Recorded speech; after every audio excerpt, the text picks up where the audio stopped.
We're going to prep with national questions and Texas state questions today. So get ready for the next hour or 2 hours, okay? Reviewing national questions that apply to all 50 states and then Texas state questions. I review the questions, point out keywords that might trigger to answer the right answer, or also on the answers, okay, to let you know whether it's a right answer or not. So pay clear attention. And remember, vocabulary is also primary in addition to questions and answers. So watch those vocabulary videos, because I can tell when you get an answer wrong, a lot of times it's because vocabulary. All right, here we go. So this is the book we're continuing with today. Good morning, Cindy. It says, welcome back, Carter. No, welcome back, Cook. All right, and we're starting with question 226 with national questions. And for anyone that may be watching on Facebook, make sure to go to StreamYard.com/Facebook and give StreamYard permission to post your name on here. Facebook protects our names, and when you give StreamYard permission, you'll see the name like Cindy Cook. If not, you'll only see Facebook user, and we want to know who you are. And for anyone watching the replay, these classes are designed to help students participate during the class. So if you don't want to wait towards, waiting for the answer or guessing the answer, hey, just fast forward. All right. You know what to do. And this is Wow Lily Hendy coming to you from San Antonio, Texas with YouTube Agent Prep. Okie dokie. Here we go. So the type of deed that offers the grantee the fullest protection against claims to the title is which one? A, general warranty deed.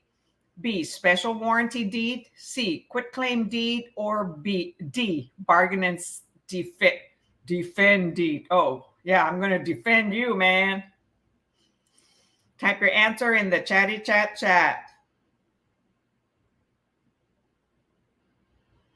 So far, I've got A.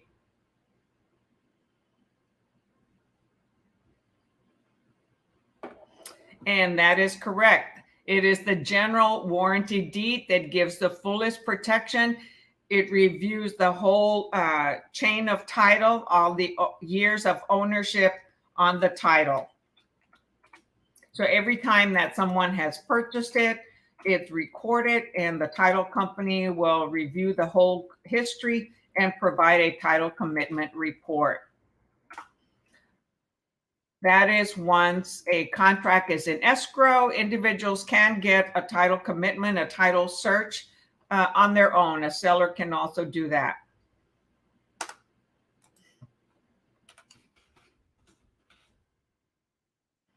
But it typically is done when there's a contract. Okay, number 27. What is one of the purposes of a lawsuit to quiet title? A, to force the grantor to defend the title against a third-party claim. B, to terminate a co-ownership estate when one co-owner is unwilling. C, to keep the owner's name out of title records. Or D, to have an encumbrance removed if the lien holder cannot prove its validity. Type your answer in the chat.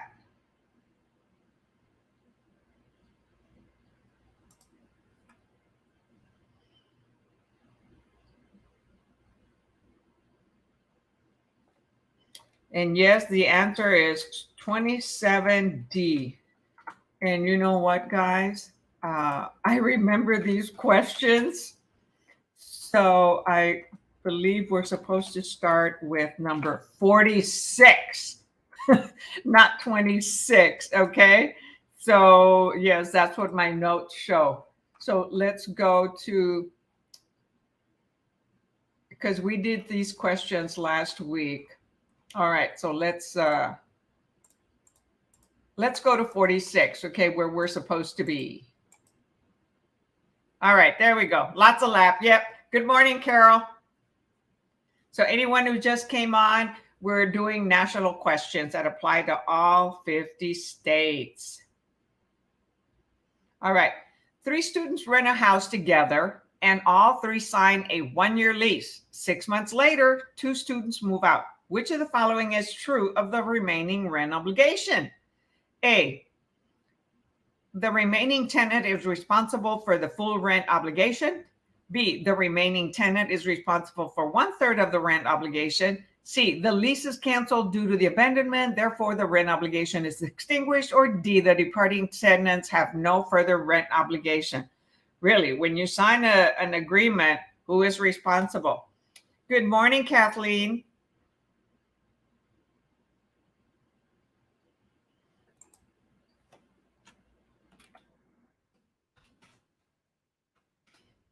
And yes, the answer is A, right? The remaining tenants is responsible for the full rent obligation because they're the only ones staying there. I mean, the other 3, okay, the other 2 should also be responsible. However, because they are probably on the lease, because it says all 3 sign a 1-year lease.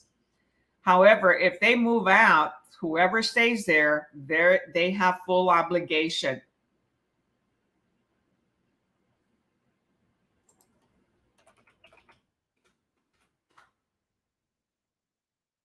Number 47. Oop, I forgot to show the answers. So anybody just came on, I started out with 226 instead of 246. So I'm just sharing with you the past answers. All right, number 47. A tenant transfers a portion of the leasehold interest to another party. The instrument that accomplishes this transfer is A, deed, B, novation, C, sublease, or D, reconveyance. So a tenant, okay, not an owner, a tenant transfers a portion of the leasehold interest to another party. So the instrument that'll accomplish that transfer is what? Okay, so far I have C. Okay, and who's my Facebook user?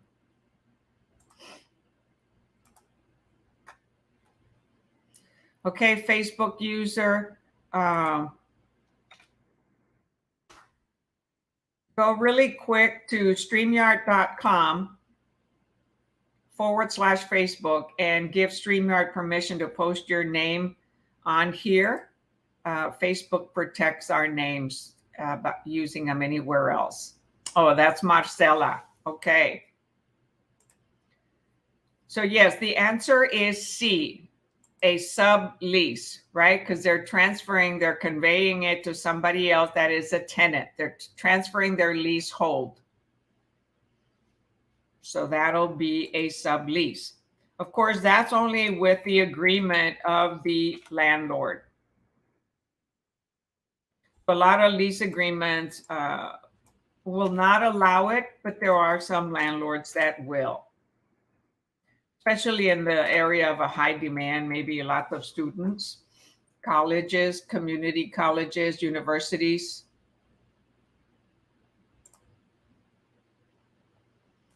They probably rent really quick, and so they'll allow subleases. All right, number 48. VJ enters into a lease for his new store. Okay, so this is a commercial lease, right?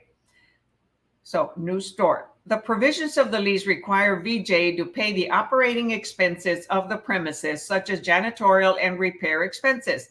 This is an example of A, what type of lease? A, gross lease, B, percentage lease, C, land lease, or D, net lease.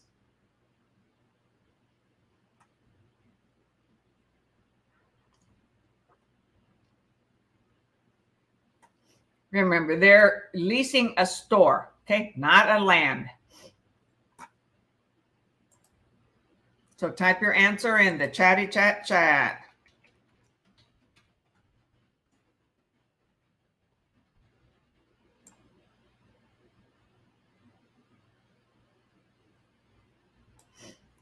All right. Well, yes, it sounds like a gross lease.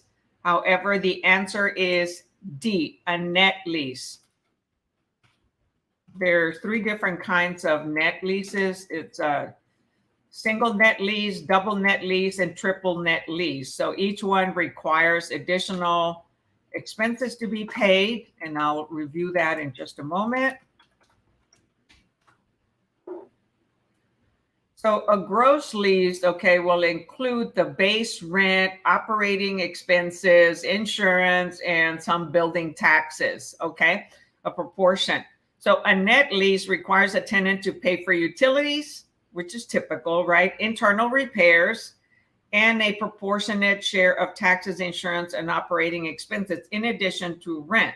In effect, the landlord passes through actual property expenses to the tenant rather than charging a higher rent level. Net leases vary as to exactly what expenses the tenant is responsible for. The purest form of net lease requires tenants to cover all expenses, including major repair and property taxes. So that could be a triple net lease. So the gross, okay, says rental rate shown includes your base rent, proportionate share of building taxes, operating expenses, and insurance. Sometimes there are certain utilities that are not included. So gross lease and net lease, are a little bit similar. Okay. However, the net leases can divide it onto whether they're just going to pay the base rent plus property taxes, or add insurance, or add repairs. And so in a triple net lease, it's more like a gross lease where they're going to pay most of the expenses. So when in doubt, just Google it. So let's see, there's 4 different types of leases: the gross lease, the modified gross lease or net lease, the triple net lease, and the bond lease. So a modified gross lease is called the net lease. Okay. And so they pay a portion. Here, they're only paying operating expenses, premises such as janitorial and repair expenses. So that's an example of a net lease, or a partial or a modified gross lease, right? Because the gross lease will include all the expenses, taxes, insurance, repairs. This one only says janitorial and repair expenses, okay, in addition to their operating expenses. So that's why it's a net lease. So it's a modified gross lease. So go back and review the different types of leases. And, you'll review the gross lease, the modified, single net, double net, triple net. And there's also what is called a bond lease.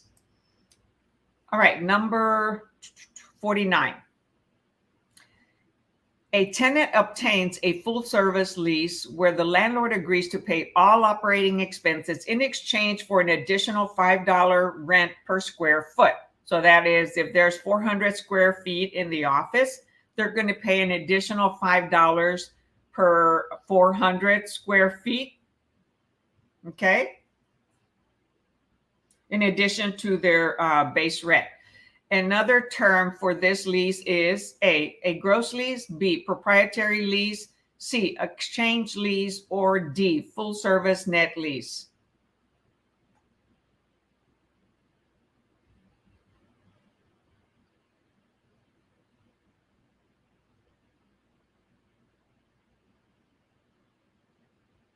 So they're telling you that the tenant obtains a full service lease, okay, where the landlord agrees to pay all operating expenses in exchange for $5 rent per square foot.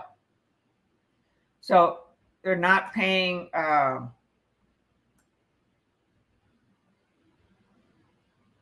so all the operating expenses could be all the utilities, all the maintenance, all the repairs. So it's not going to be D, full service repair. full service net lease, right? Because they're already saying tenant obtains a full service lease. So it won't be D. So which one is it? Gross, proprietary, or exchange? Yes, it is A, proprietary lease. Oh my gosh. A, gross lease.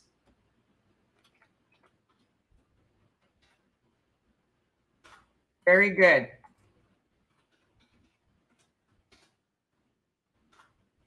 Proprietary lease, right? It's like in a co-op, a big business corporation that owns a building. That's a proprietary lease.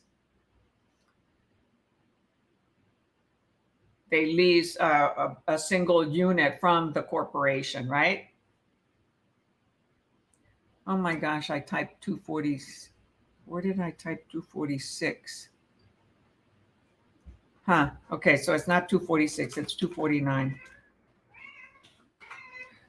Oh my goodness, Putty Tigger. Oh, Putty Tigger was lost. That's one of my, he's my half cat. My neighbor downstairs owns him and I call him my half cat. All right, oh here. Sorry, I was missing him. He comes over here and he eats food with my cats. And he hangs out. I have a kitty window.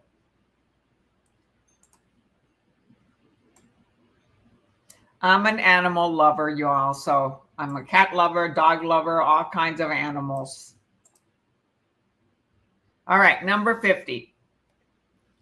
Which of the following circumstances is most likely scenario for a ground lease? Okay, a ground lease. A, developer wants to acquire a necessary parcel that separates two parcels she already owns. B, an owner developer wants to retain ownership of the land portion of the improved real property.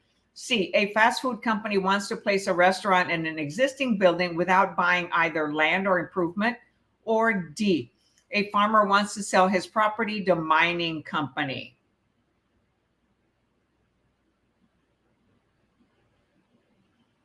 So which of the following circumstances is most likely a ground lease? Okay, they're leasing the land, the ground, not so much the building.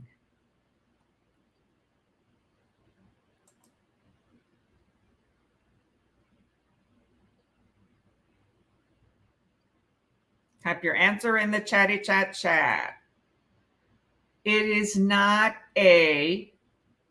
The answer here is B. An owner developer wants to retain ownership of the land portion of the improved real property.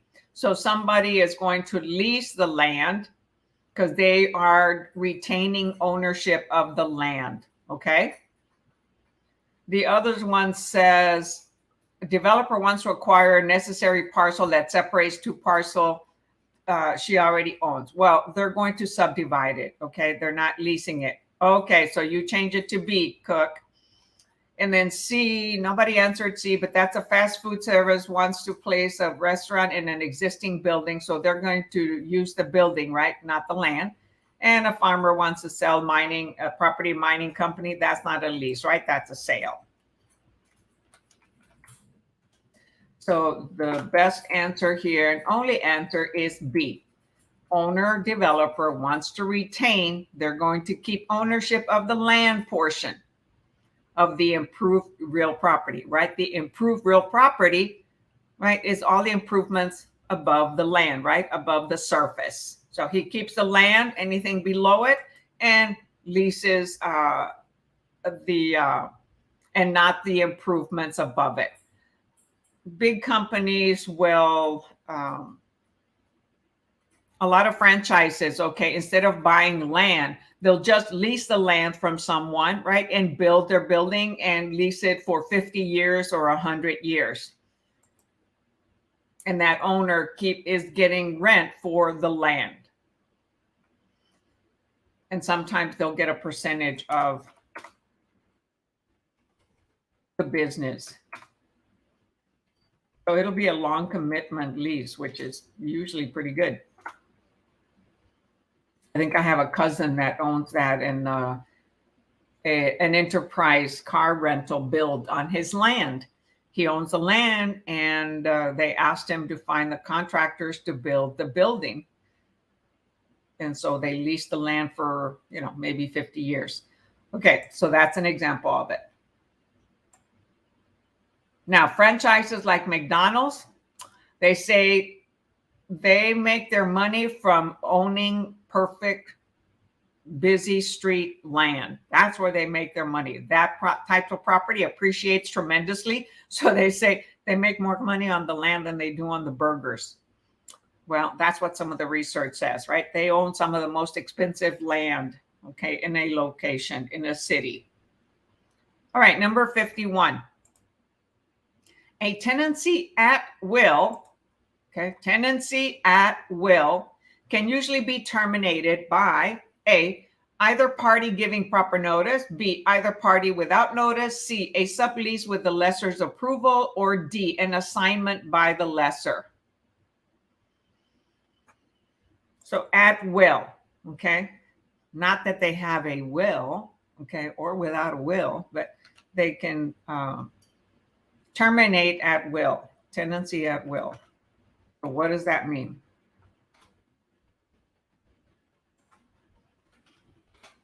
Type your answer in the chat. Hi, Fabiola. Thank you for joining us. Yes, the answer is A, either party giving proper notice. Okay, it doesn't say 1 week, 2 weeks, 1 month. As long as they give notice, then they can end at will, meaning they don't have to have a reason for terminating. Landlord or the tenant can terminate for any reason. Howdy, howdy. All right, 52. Under the Uniform Residential Landlord and Tenant Act, if a lease does not state a clear expiration date, the lease is regarded as A, invalid, B, a tenancy from period to period, C, a tenancy at will, or D, a tenancy for years. So it does not, the lease does not state a clear expiration date. So it's one of the types of leaseholds, okay?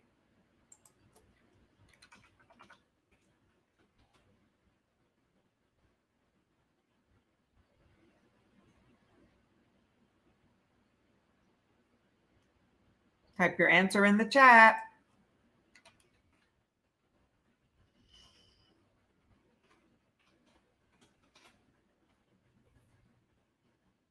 All right. Good morning, Ruth.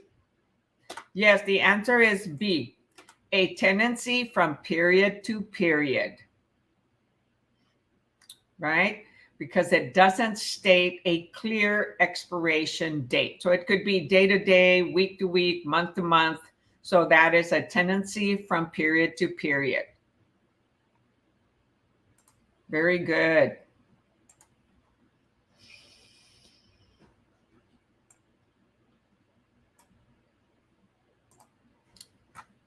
Number 53, a Uniform Residential Landlord and Tenant Act usually does not apply to A, a hotel, B, a single family residence, C, a unit in an apartment building that has fewer than 10 units, or D, a duplex in which the owner occupies one of the units.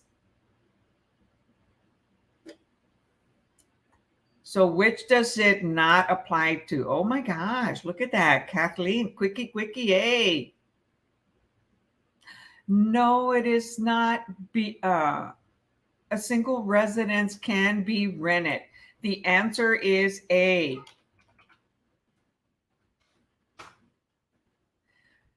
Hotel is not protected by the landlord-tenant laws, okay?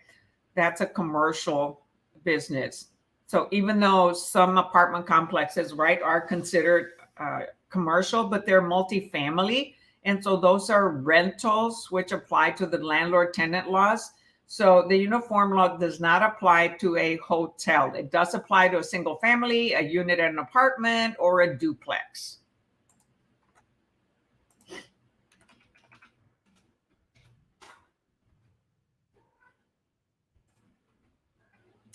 You would think that maybe a hotel would, right? I mean, a single family residence, but we rent homes. So that's why it's not B. Okay. And so those tenants and landlords will be protected. All right, number 54. In executing a condominium lease, a tenant has acquired what? A temporary transfer of legal title. B, a limited freehold interest in the airspace of her unit. C, a temporary possessory interest. Or D, a title conveyance in exchange for rent.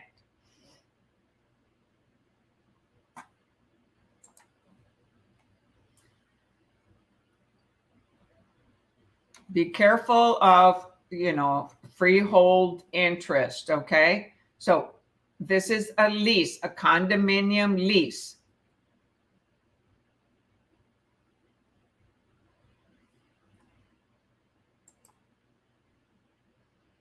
Yes, very good. 254C, a temporary possessory interest, right? They have an interest to possess and enjoy, not to encumber. There's no conveyance.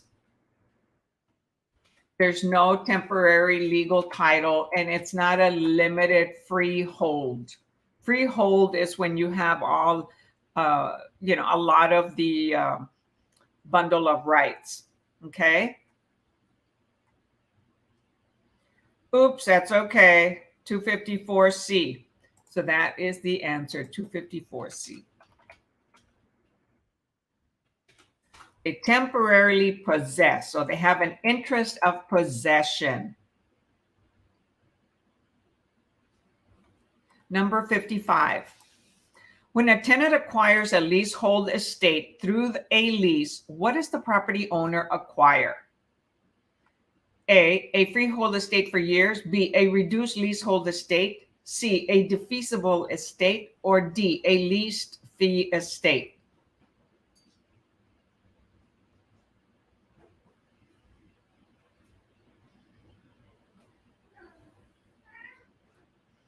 So a tenant acquires a leasehold estate, right? A rental through a lease. What does the property owner acquire? So the property owner already owns the property, right? They change the way things are worded sometimes, okay? So yes, it is D, a leased fee estate, right? They're charging a fee leasing an estate. An estate is interest in real estate, interest in property.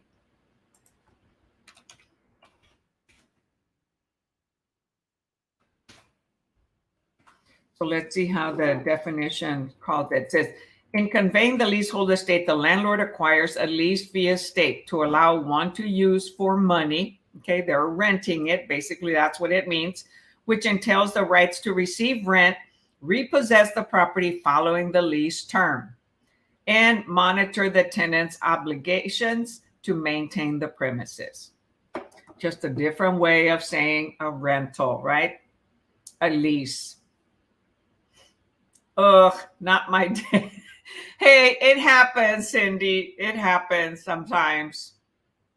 Cindy says, ugh, not her day. So go back and review all the leasehold type of estates, okay? The rental. All right, I went back.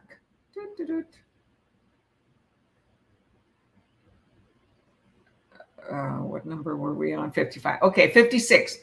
When an owner leases the property, he or she temporarily relinquishes the right to what? A, transfer the property. B, encumber the property. C, occupy the property. Or D, maintain the property.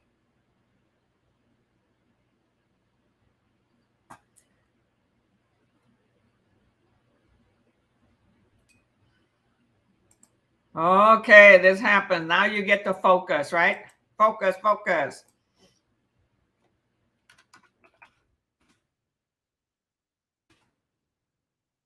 Yes, the answer is C.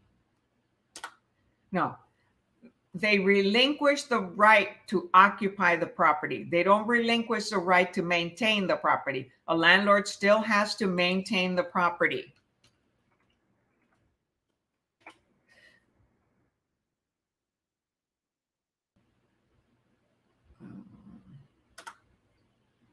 I just got a notice that I'm having difficulty connecting to the internet. So hopefully we won't get disconnected. So owner leases their property temporarily. They temporarily relinquish the right to what?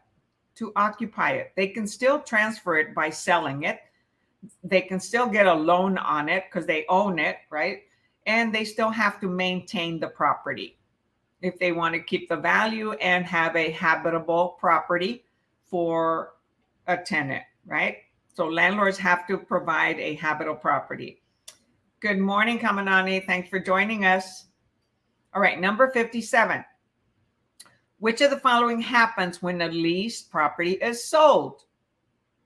Okay, so let's say you have a tenant and it's being leased. So what happens when the owner sells it? A, the buyer acquires title subject to the lease, which remains in effect. The lease is canceled. B, C, the lease expires within 30 days unless renewed. Or D, a new lease is automatically executed.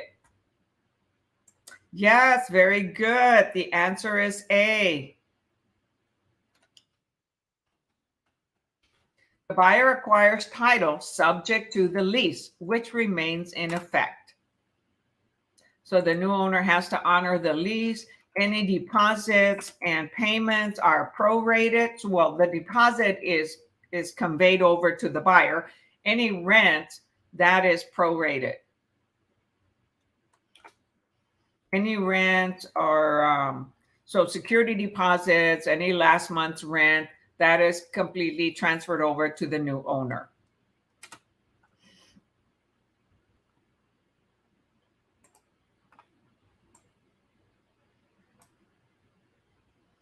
So that lets you know that an owner has the right to sell it, convey it, encumber it, okay?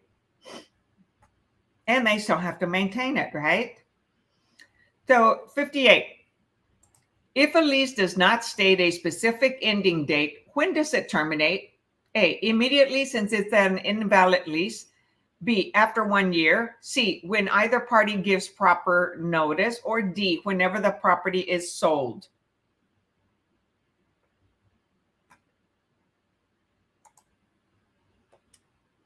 Yes, very good. C, when either party gives notice. So what if it was a lease for less than a year, right? It doesn't have to be in writing. So it's going to be ongoing, right? Period to period. So immediately, when either party gives proper notice.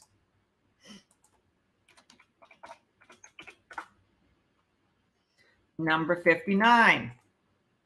In accordance with statute of frauds, what happens? A, leases in excess of 1 year must be recorded to be enforceable. B, oral leases are not enforceable. C, a 5-year lease must be in writing to be enforceable. Or D, an unwritten lease is fraudulent.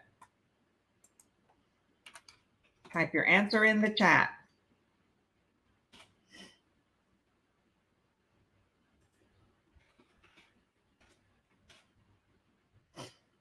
Yes, very good. C. Oh, not A, Ruth.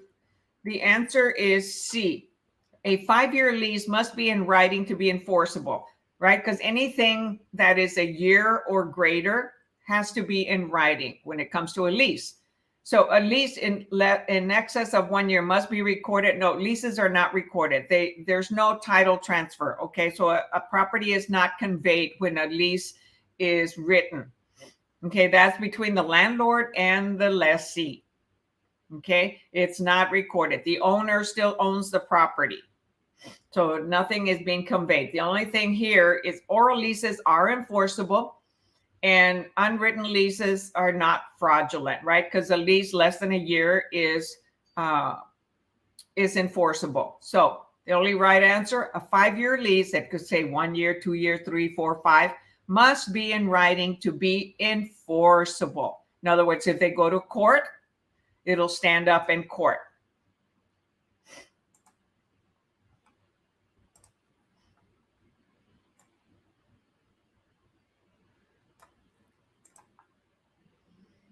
Ooh, that didn't work.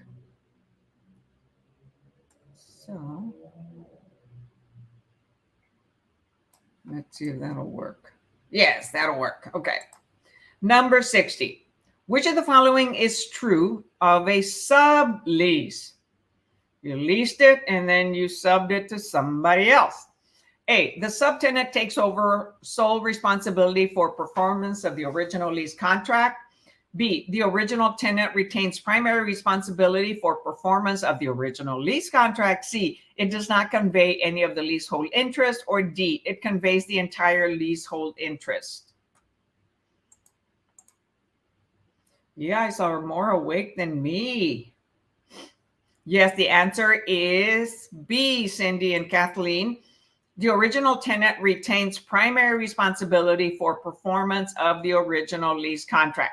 So better sublease it to somebody you really trust and know they can pay for it. Because if not, you are responsible. That'll be difficult to evict, right? A friend squatter. The answer is B. Original tenant retains primary responsibility. They have to pay and they're responsible for any damages by the sublease.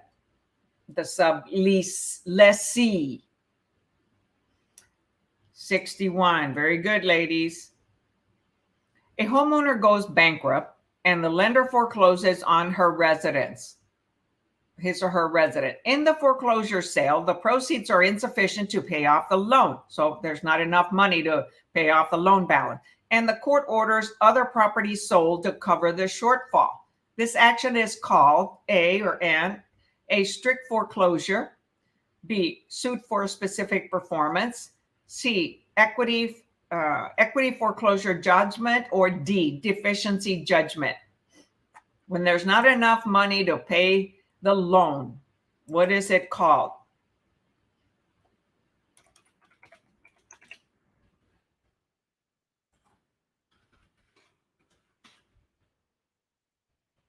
Only one answer, huh? No, Ruth, it's not C. Sorry. It is called a deficiency judgment. Okay. The lender, it says the court orders other properties sold to cover the shortfall. So when there's not enough money to pay from the sale to pay the loan, there's a deficiency. They still owe money. Hi, Uma. Thanks for joining us. So it is not C.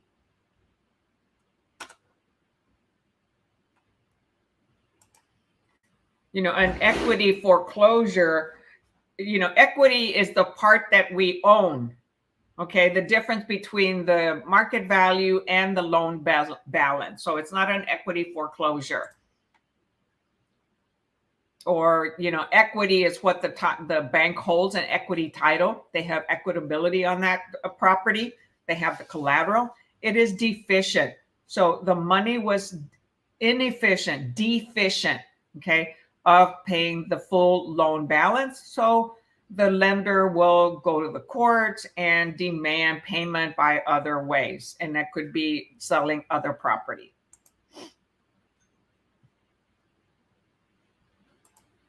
So whenever there's a bankrupt, the bankruptcy will stop a foreclosure, okay? And so then the bankruptcy court decides when the house can be sold.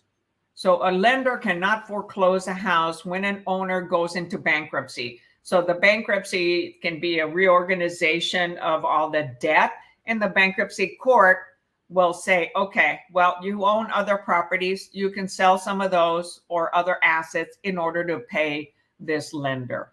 Okay, so that would be an involuntary sale, involuntary foreclosure, right? So keep that in mind. Bankruptcies will stop foreclosures. Doesn't mean it won't be foreclosed later on, but it'll be up to the bankruptcy court. And that costs money.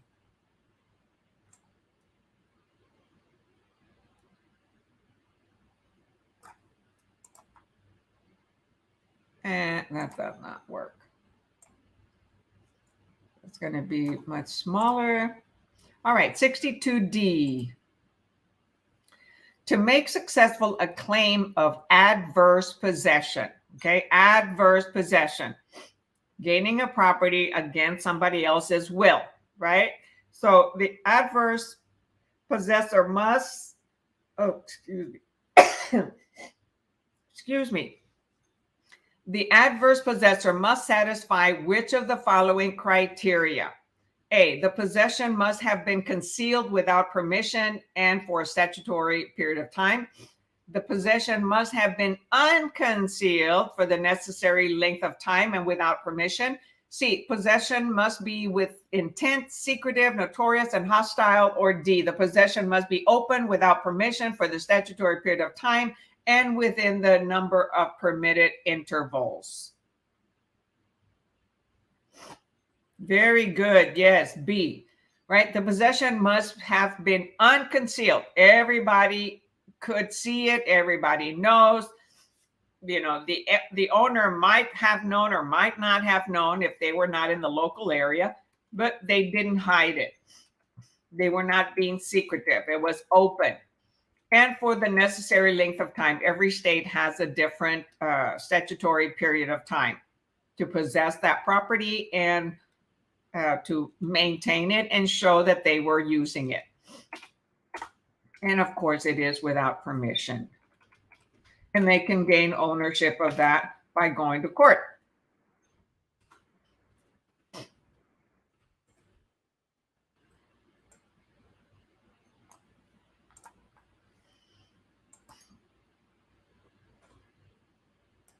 Number 63. One of the primary benefits of recording conveyance is to give evidence to the public that the new owner actually owns the property.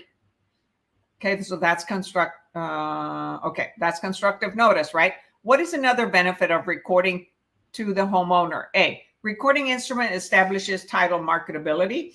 Recording the deed prevents any future clouts on title. C, recording prevents lien holders from illegal credit practices. Or D, recording the deed of conveyance nullifies any and all claims of adverse possession.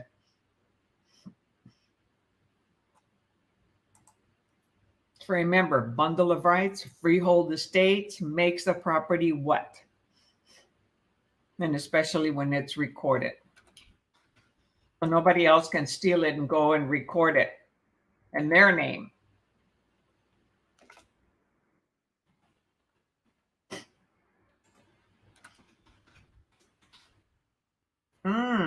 No answers?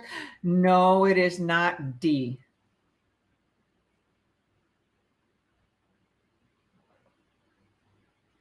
The answer is A.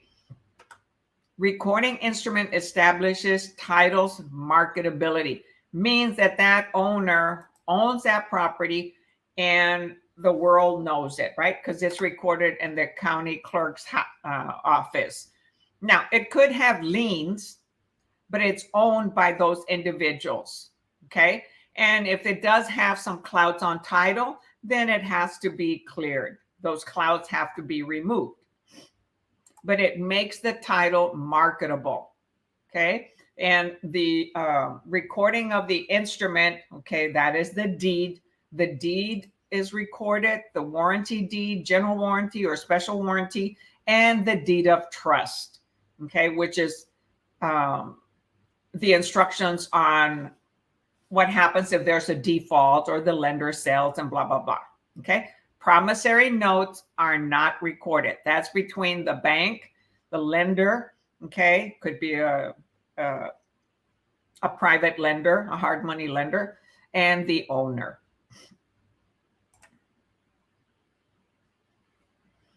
All right, so that was the end of that section right? Which was called what? Property types of ownership. Let's just look at the subject. So that was called encumbrances, liens, title transfers, and recordation. So now we're starting land use. How do you use land? Legal descriptions and contract law, even though this is national. Okay. So this is national information, national questions, applies to all 50 states. Oops, dang it. See, other books that I read on Kindle.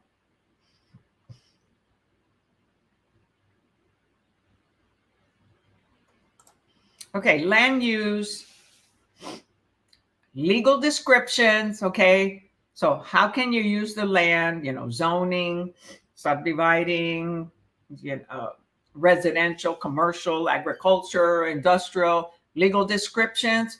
How is the property identified and where? Right? It's on the deed, it's on the note, it's on the title. So anywhere it's on the surveys, that's the main way of describing a property, is the legal description. It could be with the government type of survey, or it can be with a regular lot and block. It's not the address. And then contract law, contracts between buyers and sellers, investors, anyone. Okay, so chapter 3. So did I type the answer to the previous one? Just making sure. Okay, yes, I did. All right. So which of the following is true regarding the master planning and zoning? Okay, master planning and zoning. So city master planning and zoning. A, the aggregate of zoning ordinances is the master plan. B, a master plan eliminates the need for zoning ordinances. C, a master planning is county level function. Zoning is limited to the city level. D, zoning ordinances are a primary means of keeping land use in harmony with the master plan.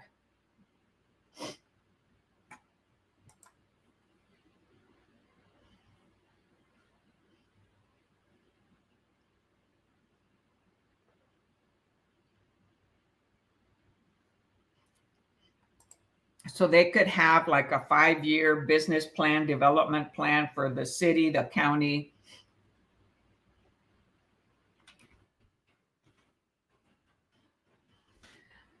It is not C. The answer is D. Zoning ordinances are a primary means of keeping land use in harmony with the master plan, and that includes city and county. Because the zoning will have, the city zoning, single family, multifamily, commercial, residential, agriculture will be typically out in the county. Okay. So they are, they have less rules in the county, but they will have like 5-acre zones, 10-acre zones, 15-acre zones in areas where there is a lot of acreage, or minimum half an acre. So when land is subdivided, they have to follow what the zoning breakdown of land is in a certain area. The more you go out into the country, into the county, usually it's going to be 1 acre, 5 acre, 10 acre or so. Some individuals want to buy like 2 acres. It's harder because the master plan, subdivides the city and the county, okay, around the city in a certain way, and they have to look at growth. So cities, I was going to type C.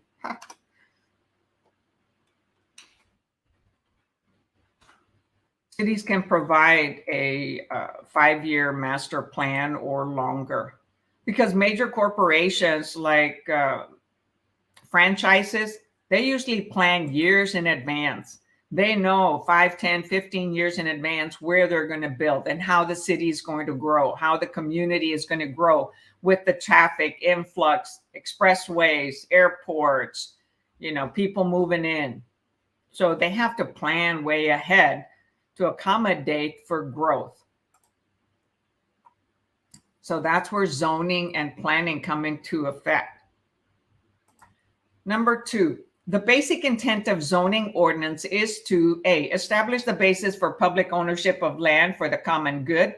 B, establish subdivision rules and regulations. C, specify usage for every parcel within the zoning authority's jurisdiction. Or D, restrict development in unincorporated areas.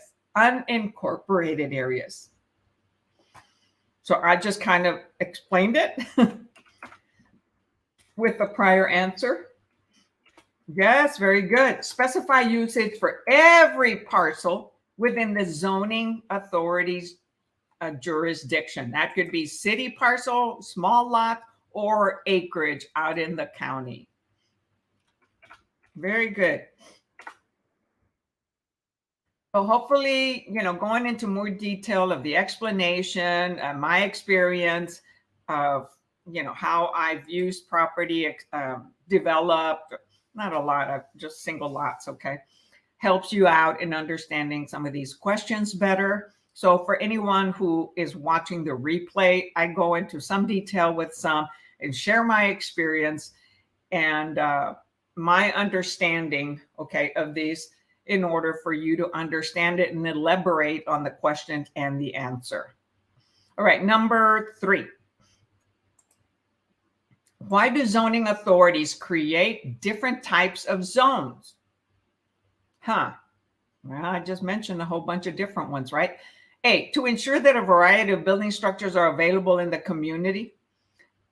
B, to separate land uses so that they do not interfere with each other. C, to preserve high density land uses. Or D, to discourage industrial and commercial users from relocating.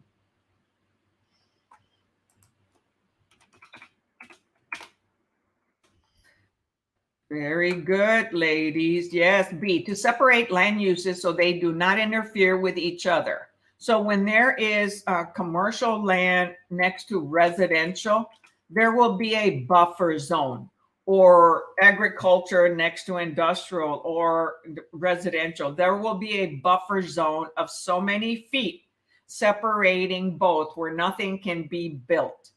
That's to really notice the division between one type of zone next to the other type of zone. Wow, we've got somebody way ahead of us here now. Ruth is answering 4. The key consideration in granting a zoning exception known as a special exception is which of the following? A, hardship. B, change of zone. C, the public interest. D, the use was legal prior to the new zone creation. So key consideration in granting a zoning exception, a variance, okay, from the zoning. Yes, C, the public interest. And the public, the community has to agree. If there's an application for a variance from the zoning, then it goes through a adjustment board, and they invite the community surrounding that property to hear the pros and cons. How do I know that? Because I've been through a variance request with a builder contractor subdeveloping land.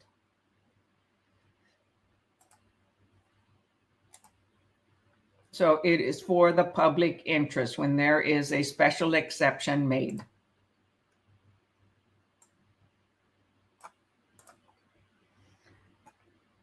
Number 5. The intensity of land usage generally refers to what? The intensity of land usage generally refers to what? A, the number of residential building lots per acre. B, the number of people per square mile. C, the number of building permits issued per year within a zoning jurisdiction. Or D, the area of commercial or industrial facility in relation to the size of the site. So the intensity of land usage.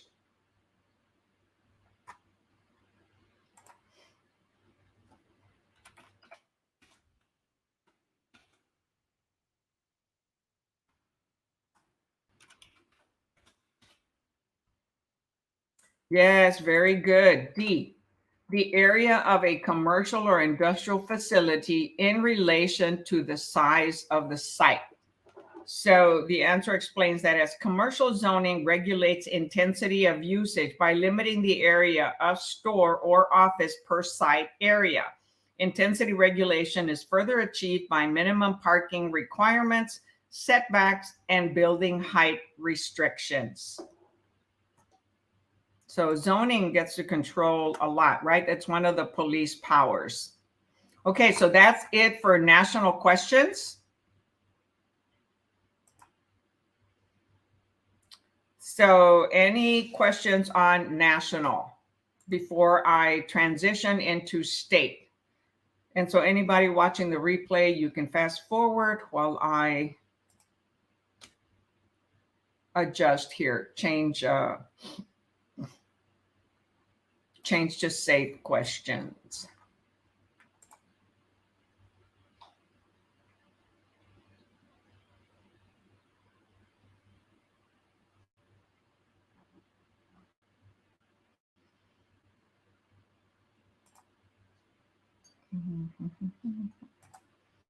Okay, we are continuing with 1620.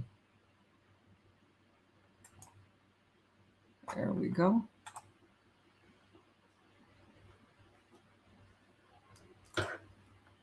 No questions? Okay, you're very welcome, Ruth.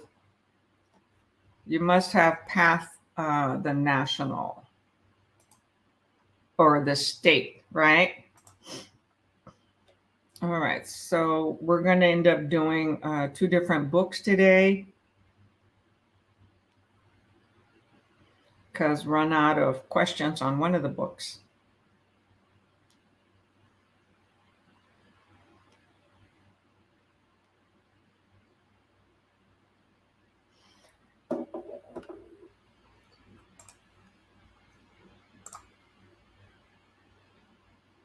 Okay, Texas state question. So anybody here from another state, you're more than welcome, of course, to stay on to experience how I explain it. Yes, I figured that, Ruth.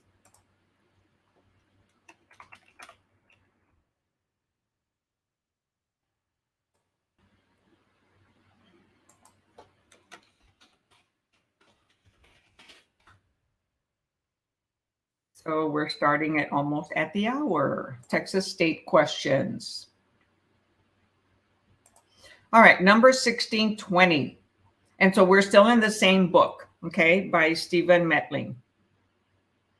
In a short sale, oops, I guess I need to share, right? Share and share alike.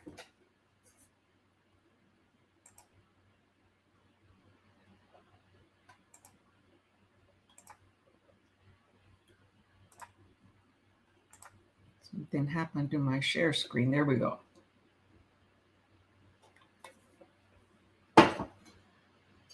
Okay, in a short sale, and it's not that the sale is short, okay? The sale price is less than the mortgage amount. So that's what a short sale is. Not enough money in the sale to cover the loan amount. Which of the following is a critical issue for the seller in completing a short sale? A, obtaining an appraised value that exceeds the mortgage amounts owed. B, getting the buyer to agree to make up for any deficiency. C, getting the lender to provide a full release of lien at closing. Or D, reporting the correct amount of debt forgiveness to the IRS.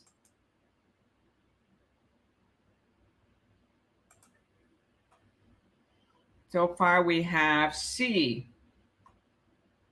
Yes, Kathleen, that is correct. Getting the lender to provide a full release of the lien at closing. Of course, you know, it's going to maybe require a deficiency, but when the market crashed back in 2007 to 2012 or 13 here in Texas, Texas was behind. You know, the West Coast and the East Coast had it harder. Then there was a mortgage debt relief act that if it was your primary residence, the owner was not required to pay the deficiency because the market crashed so bad, and so did the stock market. But in other cases, and so in that case, you definitely want to get that release of liens. It's called the release of liens at closing. If not, the lender will issue it and also a judgment to pay the balance. Number 621. According to Texas Property Code, recording real property conveyances has which of the following legal effects? So you sold the property or you bought a property and it is recorded. A, it finalizes the conveyance process. Recording triggers passage of title. B, it causes the transaction to be legally binding on the principals. C, it prevents a transaction from being void with respect to creditors and subsequent buyers. Or D, it enables the buyer to remove all liens on the property.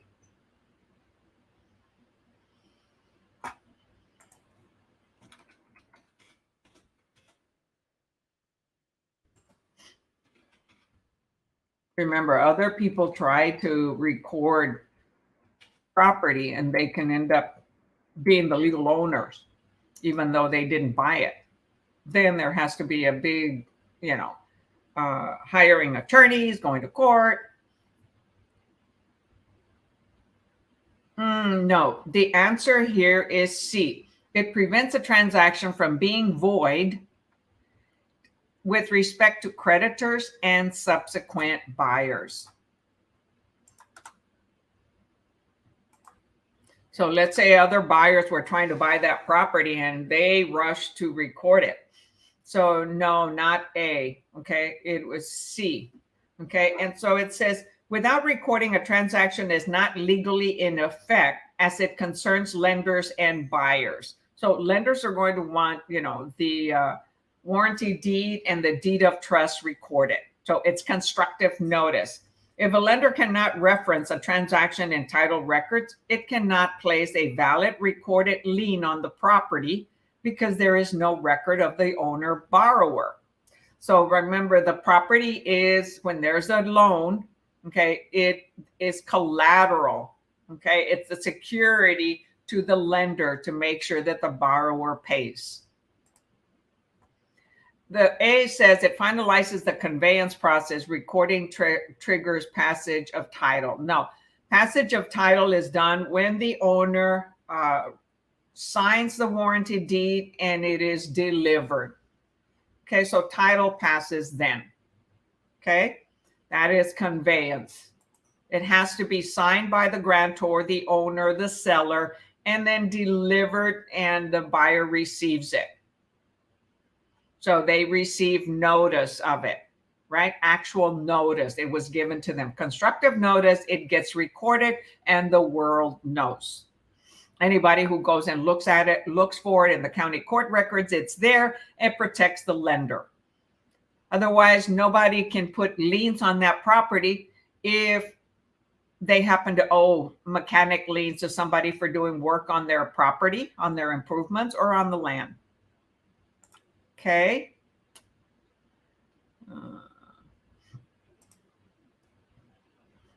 All right, number 22.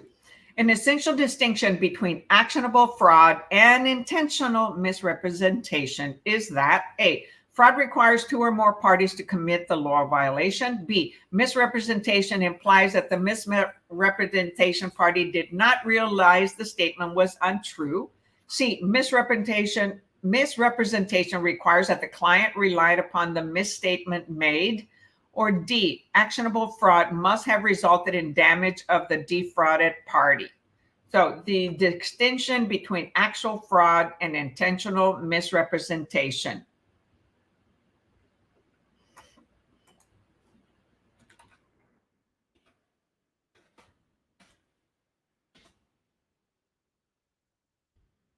So misrepresentation, so it's intentional, right?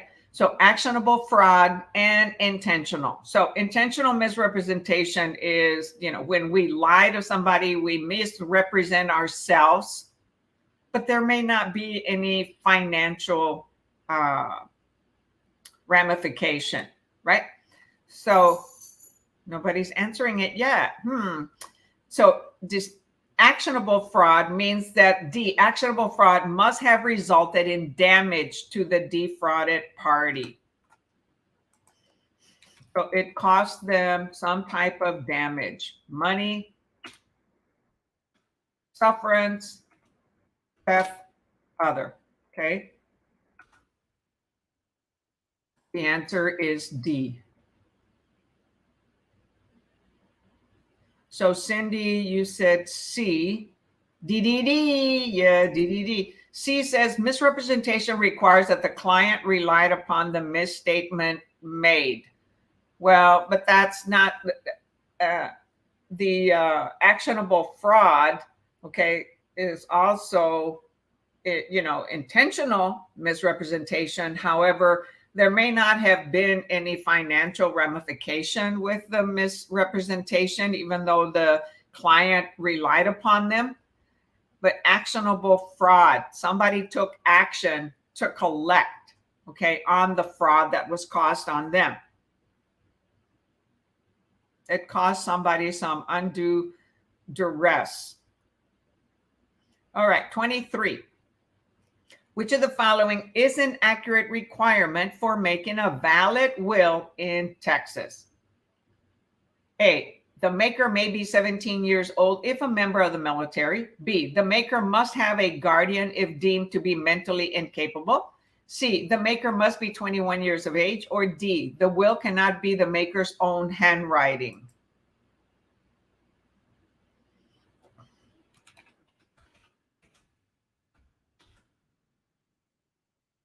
Type your answer in the chat. Come on, come on.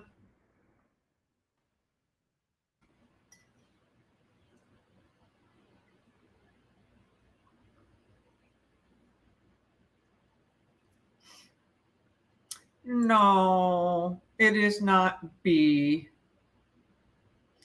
The answer is A.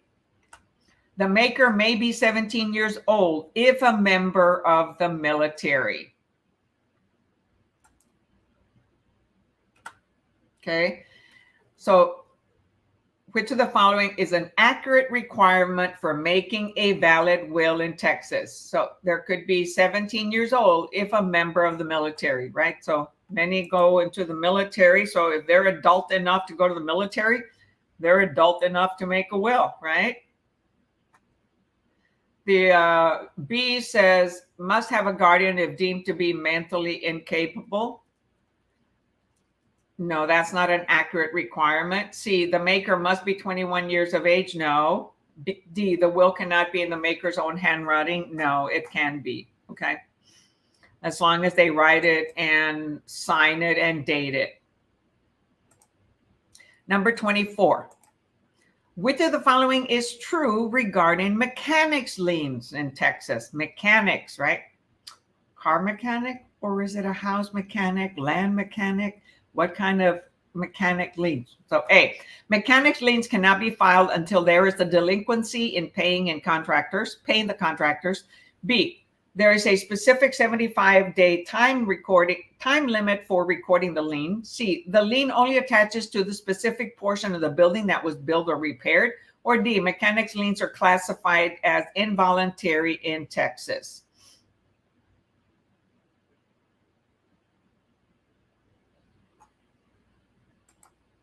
So when there's a contractor or subcontractor doing work on a property, there are certain rules that they have to follow. And one is to inform whoever they're doing the work for that if they don't get paid, they can file a mechanics lien. And that'll attach to the property, not just the portion that they're working on, but the whole property. Okay, so that owner cannot sell the property without paying that mechanics lien. So they have to show proof. So there is the answer here is B. There is a specific 75-day time limit for recording the lien. So normally they'll issue a document to the owner that, hey, here's his document that says if you don't pay me, I will file a mechanics lien on your property. And then they have to wait, 75 days to make sure that, they were able to get collected, paid or not.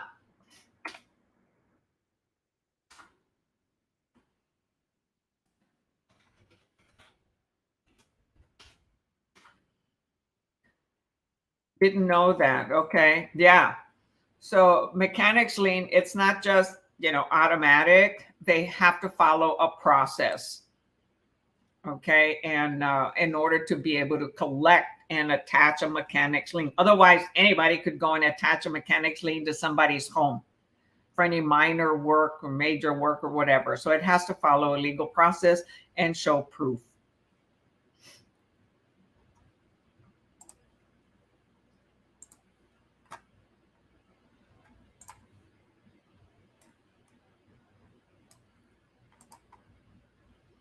Number 25. The overriding purpose of the Veterans Land Board is which of the following? A, to administer program designed to assist vets in acquiring their principal residence. So Veterans Land Board. Okay, the overriding purpose, Veterans Land Board. A, to administer programs designed to assist vets in acquiring their principal residence. B, to partner with Veterans Administration in underwriting low-income housing for veterans. C, to create a forum for appealing rejected loan applications submitted to lenders by veterans.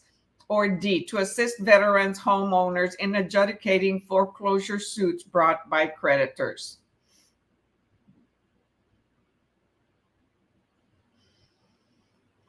So it doesn't necessarily mean, land, surface of the land.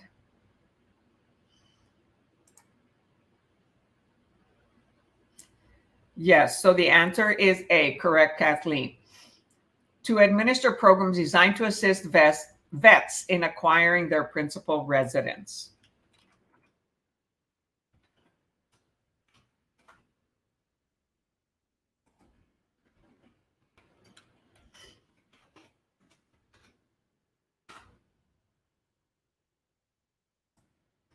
Very good. Number 26.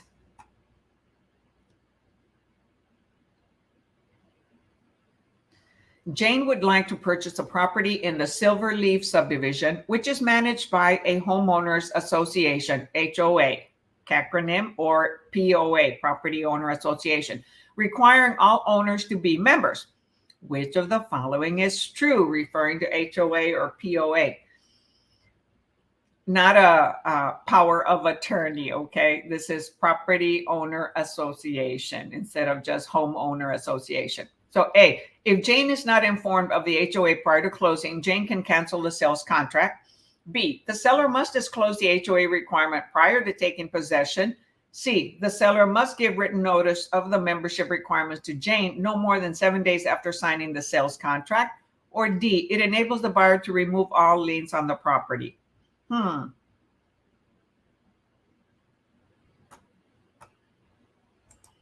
So which one do you think is most accurate? When does the seller have to inform? Or what rights does the buyer have if they are not informed?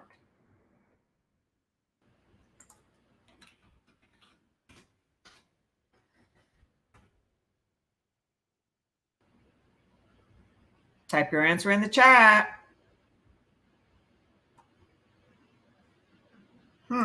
No answers yet. Okay. The answer is A. If Jane is not informed of the HOA prior to closing, Jane can cancel the sales contract.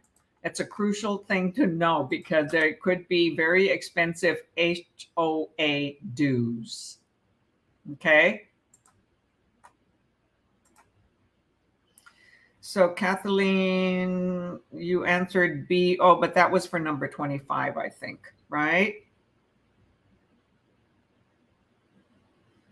So, okay, if you answered B to 26, says seller must disclose the HOA requirement prior to taking possession. No, it has to be, earlier on in the phase of a sales contract while it's going through escrow closing process. So yes, Cindy, 26A.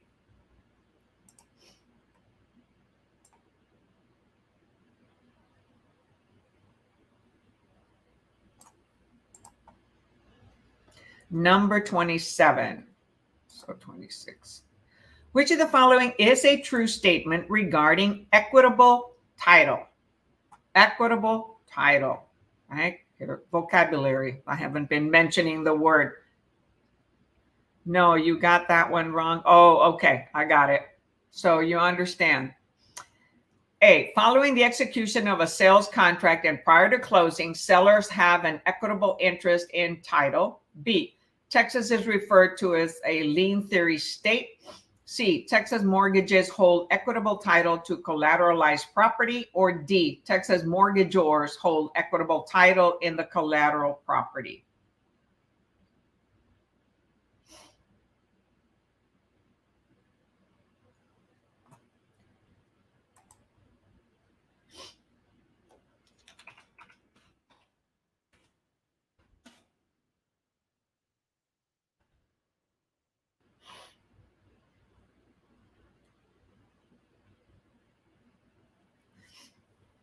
I mentioned something earlier. I said the lender holds equitable title. That's not. They hold the collateral. So the borrower holds equitable title. Okay, very good, Kathleen, to the collateralized property, right? So there's a deed of trust in the state of Texas, and that deed of trust, specifies, what the lender can do if the borrower defaults. The warranty deed will say it's conveyed from grantor to grantee, the names, the legal description, and with vendor's lien. Okay, so they have an equitable title, a right to use, possess, and enjoy. However, there is a lien on it, and the property is the collateral to the lender, so that they can force collection.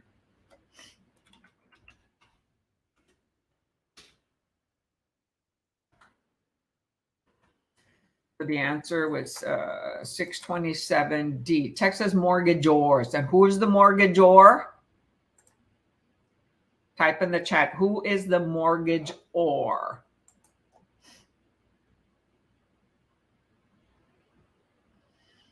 Mortgagor, mortgagor, mortgagor. Who is that?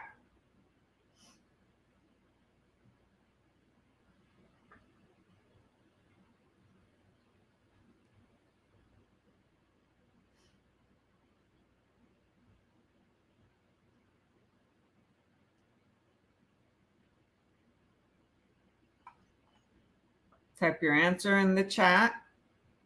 The borrower. Yes, Uma. The mortgagor is the borrower, right? Because they're giving the lien,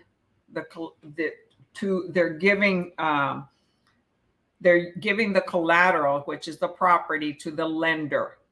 Okay, and the lender, gave them the money. So the lender receives the collateralized property through the deed and the description on what process to take, what steps to take when there's a default is on the deed of trust.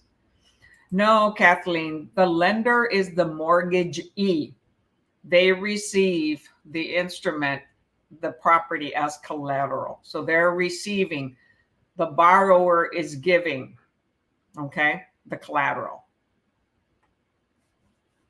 So the lender gives the money, but they're loaning the money, and the borrower receives the loan, right?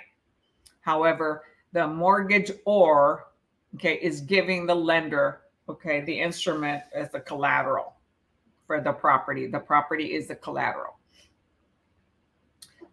Okay, so we're going to shift to another book. So that's the end of this book.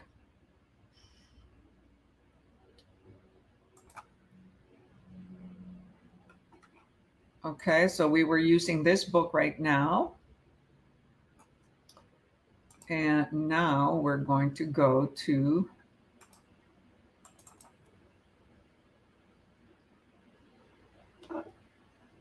this book right here.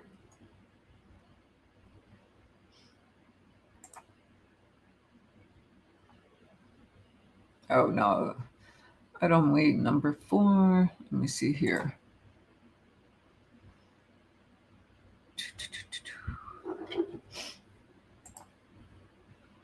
Those are the answers. That's not what I want. Yeah, right here.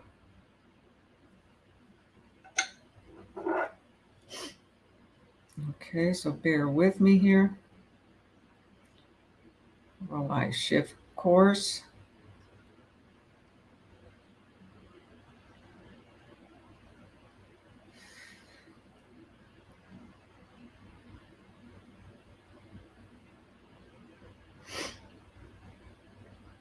Excuse me, I feel like I'm getting a cold. I don't want to get a cold.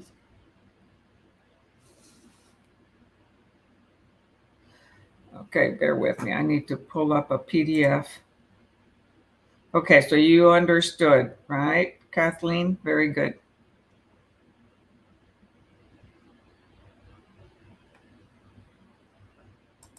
So bear with me a moment while I pull up some other resource.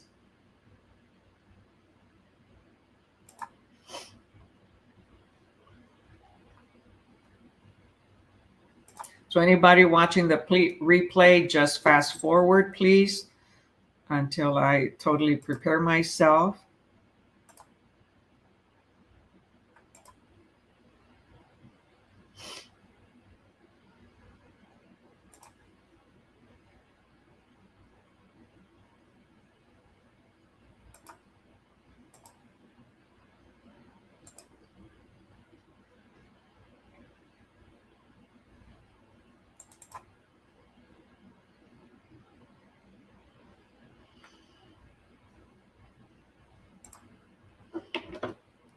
All right, I'm getting there. Just bear with me a little bit.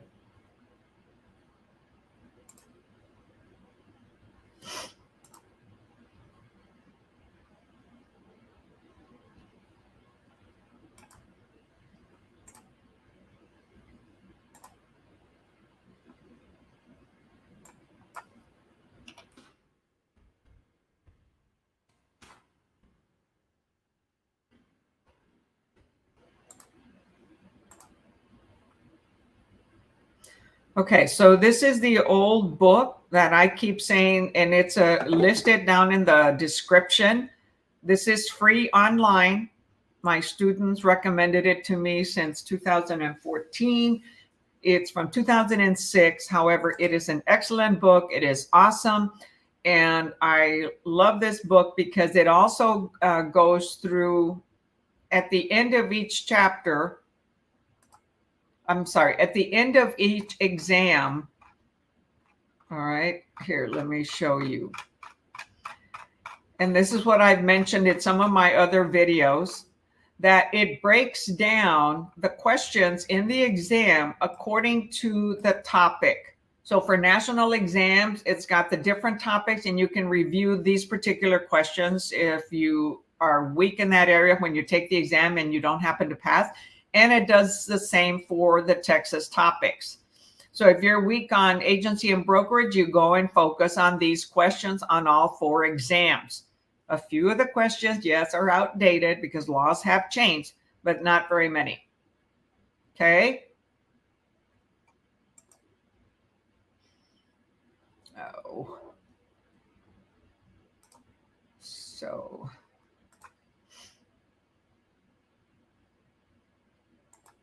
Okay, so I'm on page 42.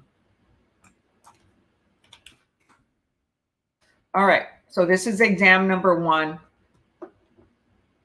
on the Texas real estate sales exam, and it is commented down in the description in case you want to download it. Just look it up, Texas real estate sales exam, 4th edition from 2006. Just make sure that you don't click on all these other links that are on there. Make sure you're clicking to download the PDF file.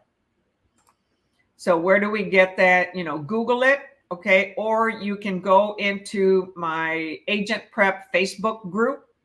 In the AgentPrep Facebook group, it's under the guides, you know, on the tabs on top, you know, underneath the banner and the members. You have the tabs, and one of them is guides. So it is guide number 3, I believe. And you can click on that link, okay, and it'll open the comment or the posting, and then you can click on the PDF and download it or Google it. Just make sure you don't, download some other stuff that other, spammers or hackers are trying to get you to click on. All right, number 81. So the state questions start from number 81 to 110. Okay, each exam has 110 questions. The first 80 are national, the last 30 are state. All right, so which of the following is the Texas Real Estate Commission not empowered to do? A, suspend or revoke the license of a broker found guilty of giving legal advice. B, making a payment from the recovery fund to pay the legal fees of the salesperson that was found to be innocent. C, contract with national firm to write and administer an exam to determine competency of a legal licensee applicant. Or D, publish forms for mandatory use by those to whom it issues a broker or salesperson license. Which one it's not empowered to do?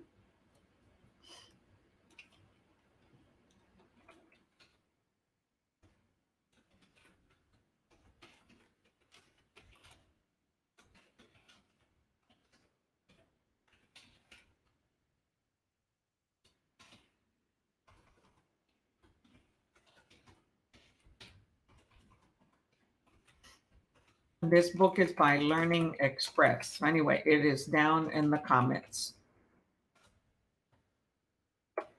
No, actually, the answer is B. It's make a payment from the recovery fund to pay the legal fees of a salesperson that was found to be innocent. No, errors and omissions pays for that. The recovery fund pays for fees, okay, from the person complaining. So any cost, if the agent lost, then it pays for damages, okay, for the person complaining about the realtor or the broker. And then the realtor broker has to pay that back to the recovery fund. So the recovery fund is for the use of the public complaining about a realtor or sales agent, a broker, or home, whoever TREC licenses, okay? So the answer is B, okay?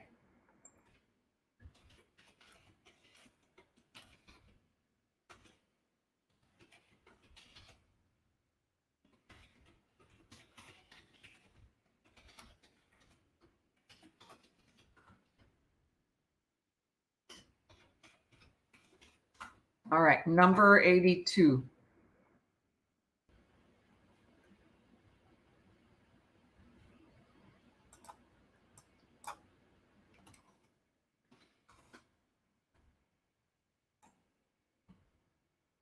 Pamela, who lives in a suburb in which many homes are rented, okay, a lot of homes are rented, decides to open a rental agency in order to assist her friends in finding suitable renters. Pamela's conduct is what? A, acceptable because it is relatively small to scope.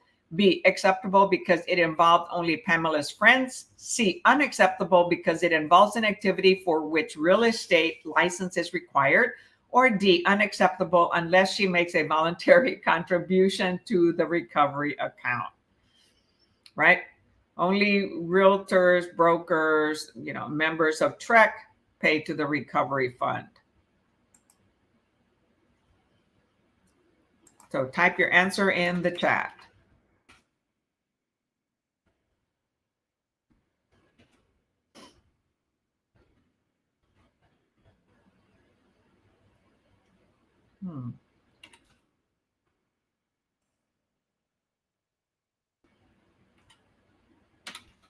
Yes, very good. Unacceptable because it involves an activity for which a real estate license is required, because they're in a suburb where there are many homes that are being rented. Okay, and they're opening a rental agency. Rental agencies require a real estate license as property. They can be property management. All right, number 83.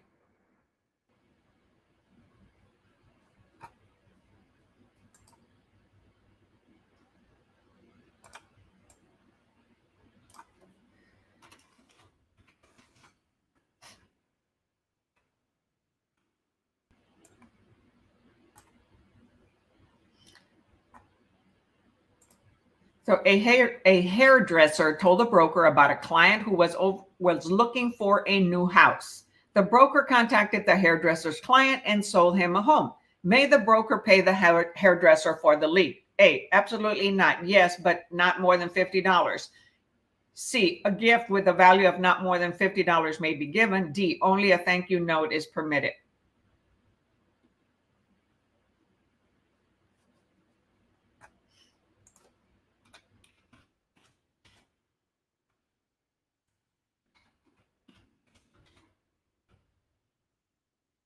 Type your answer in the chat.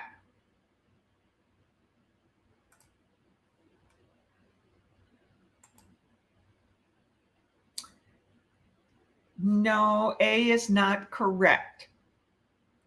Okay. A broker or realtor can pay a client or someone for a referral, but it has to be no more than a $50 gift. Okay, a gift card or some other personal property gift that's worth $50. Okay, we can pay those referrals. Did you say have a PDF of this book as well? It's on Cindy. Yeah, it's on the AgentPrep Facebook group, the private group. Under the tab guides, go to, I think it's guide number 3, and you can click on the post and then you click it again to download the PDF. Yeah, it's 279 pages. Okay, excellent book. All right, it has vocabulary in it, and it has 4 exams. It has review. So it's very good. Just a few of the Texas state questions are outdated because this was published in 2006. But I wish more of the books would also post the sort the answers at the back, okay, and organize them according to what topic they covered, what topic each question covered. And that way, when you review your exam, you can go back and study that summary and then go back and redo the questions. All right, number 84. According to the provisions of Texas Real Estate License Act, TRELA, known as TRELA, which of the following must be included in every listing agreement or buyer representation agreement?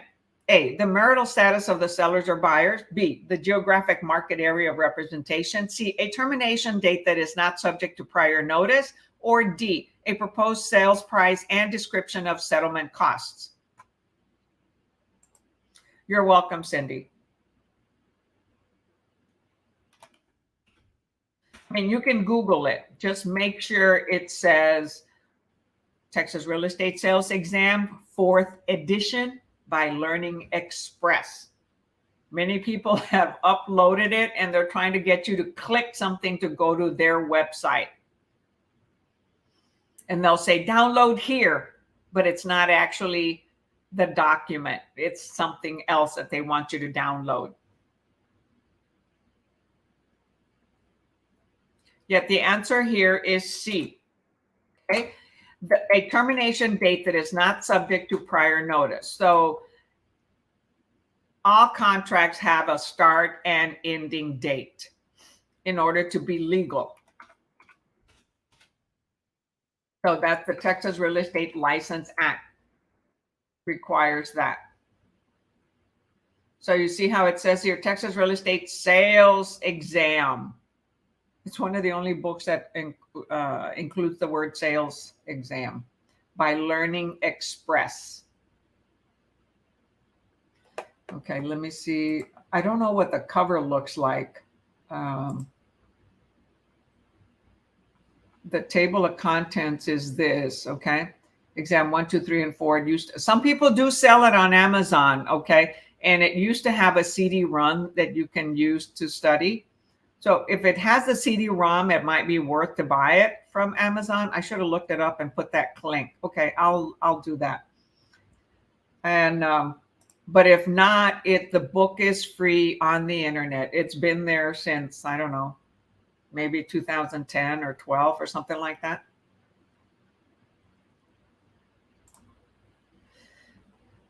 Okay, what are we on? Number 85.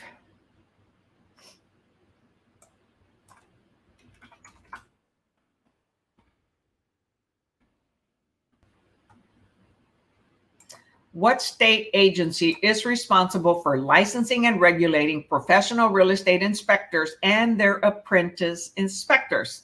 A, the Texas Department of Licensing and Regulations. B, the Texas Real Estate Commission. C, the Texas Real Estate Inspectors Agency. Or D, the Texas Attorney General's Office. All right, Cindy. So where did you find it? On the AgentPrep private group, Facebook group, or did you find it on the internet? Just so that other people know how quickly you found it. So yes, the answer is B. Okay, you found it on the AgentPrep Facebook group, on the private one, not the business page. I don't have it on the business page, just on the private group.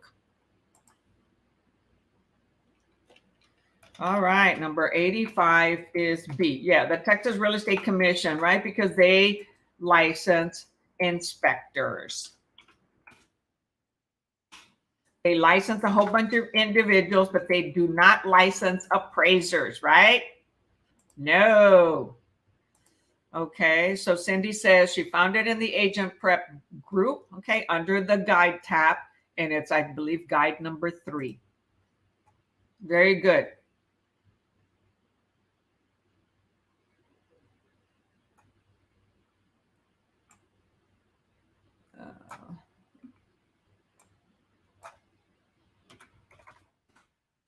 All right, I was going to say number D, number 86. All right.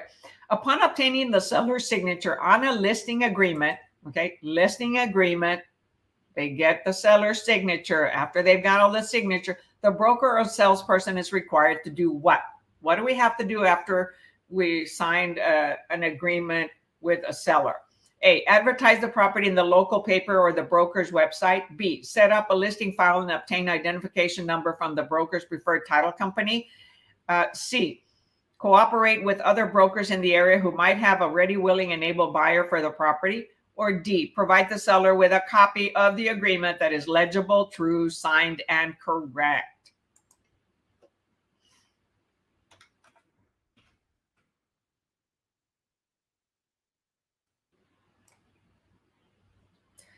Yes, very good. The answer is D, right? We must provide a legible, true, and signed copy. And now we can send it by email, or a lot of documents are signed online, and they can have access to the software to where they can access the document. Emailing it, okay, make sure that they have it.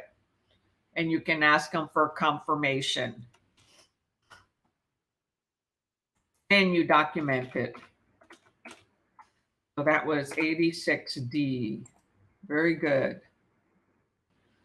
Number 87.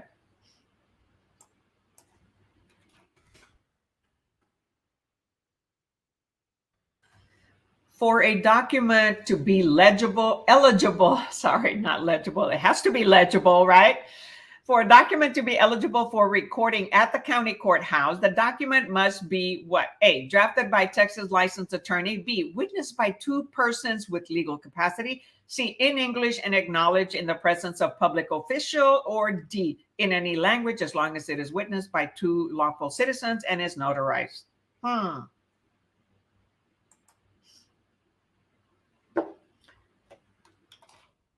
Hey, everybody else, I don't see you participating. Come on.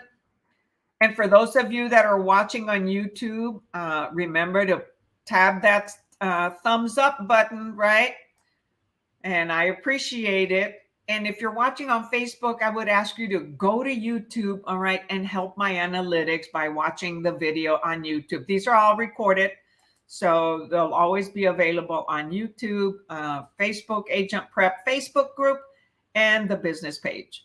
So yes, the answer is in English and acknowledged. When it's recorded, it'll be acknowledged in the presence of a public official, and they'll put a stamp on it, right? So thank you for your support. I love it. My channel is growing. I exceeded 1,000. I think I'm now at 1,017 or 18. So that's awesome. Starts growing a little bit faster after it hits 1,000. So I've got to do some more different things. I'm going to be doing some shorts to cover small topics.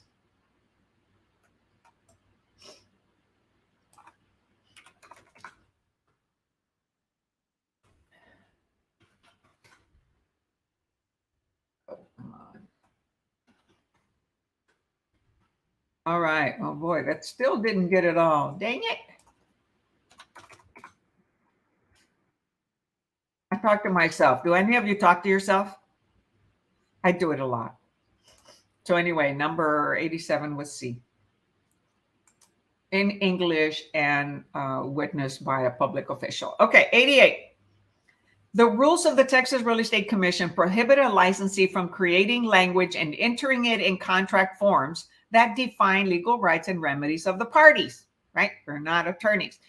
Which of the following would be acceptable language to enter in special provisions, right? Section 11, paragraph of a Texas Real Estate Commission promulgated contract form. See, promulgated contracts have been around for eons, many years.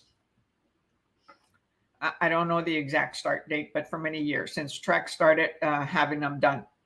A, this transaction is contingent upon the sale of the purchaser's present home.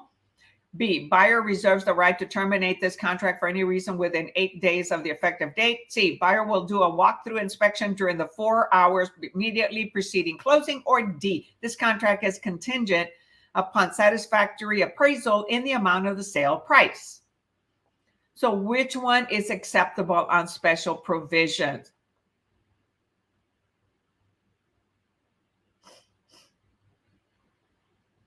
Type your answer in the chatty chat. Hey, Kathleen. Yes, I make it challenging. I have both ways of doing the vocabulary. Sometimes I do the word and I make you do the definition. And other times I provide the definition and you type the word.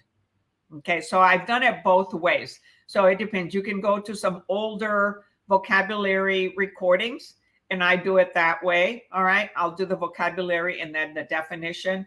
But some that I did from Quizlet Plus, okay, I'm a member of Quizlet Plus, I did the definition and then the term. So that's a good thing to do probably on shorts.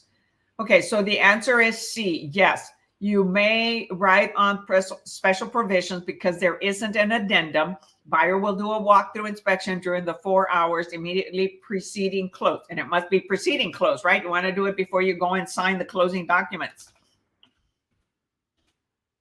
Very good.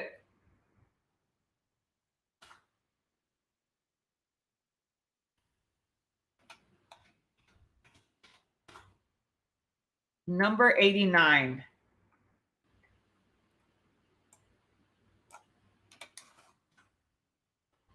Ooh, big. But it works. Okay, number 89.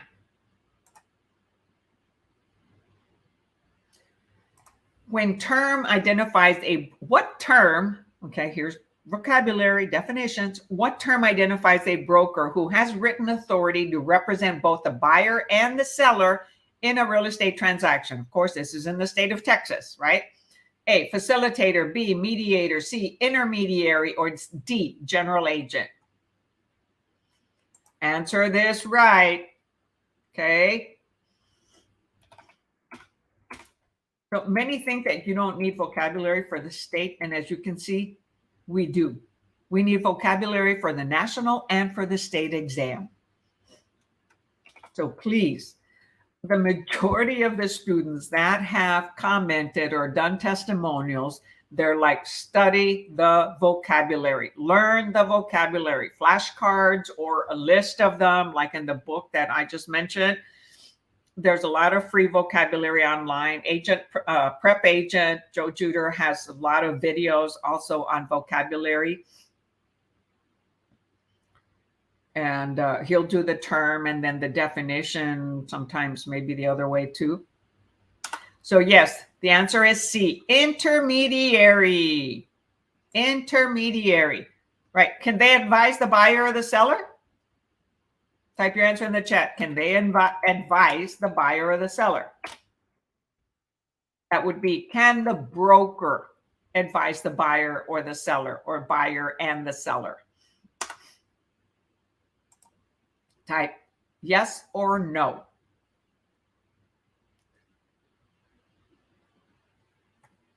Come on, yes or no in the chat. No, no, no. Yes, yes, yes. No, a broker cannot advise. That's right, Kathleen. No, only the buyer agent or the seller agent, right? Because we can only represent one client unless it's the broker as an intermediary. Then that broker cannot advise, okay, or negotiate. They mediate, okay? They ask questions and help the buyer and the seller decide. It's kind of like when you go on if there's a court judgment and you hire before you go to litigation, you hire a mediator to help you come to a solution. All right, number 90. What state law requires leases for more than 1 year to be reduced to writing and to include a legal description of the property to be occupied by the tenant? A, Truth in Lending Law. B, Hardness Tenant Law. C, Statute of Frauds. D, Sherman and Clayton's Act. Sometimes it's funny, some of the answers. So type your answer in the chat.